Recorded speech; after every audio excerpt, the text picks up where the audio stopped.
Саламатсыздарма, қайырлы күн, менің сүйкімді бүлдіршіндерім.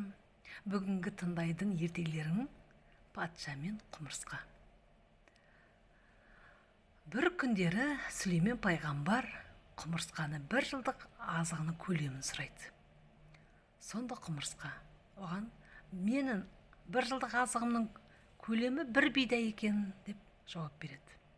Құмырсқаны сынамақ болған Сүлеймен пайғамбар әлгі құмырсқаны алып шыны әйнекке қаматады.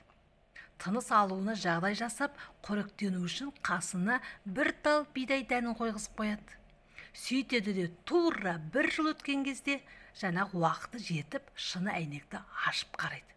Сөйтсе, құмырсқа әлгі бидайдың жартысын ғана жеп, жартысын ғана қалдырыпты. Әлі тірі екен. Сүлеймен пайғамбар құмырсқаның бидайдың жартысын жемей, жартысын қалдырғаны таңырқап сұрайды: ол неліктен жартысын жемей қойды екен деп сұрағанда, сонда құмырсқа жауап береді: негізі менің жейтін несібемді Аллахтың өзі беретін еді. Ол беретін кезде мен ешқандай да нәрсеге алаңдамаймын, еш нәрсені уайымдамай бидайымды жылда толық жейтінмін. Өйткені жаратушының мені ұмытып кетуі есте мүмкін емес еді.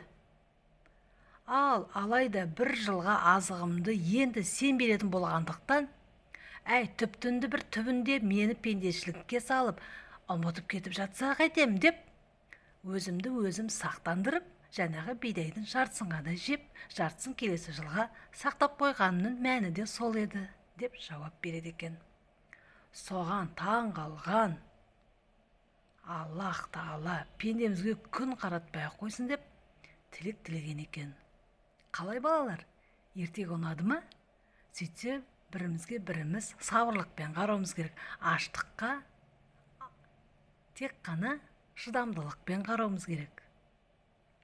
Ал балалар, қалай екен ертегі? Әдемі сөздеріңізбен жазып кетсеңіздер болады.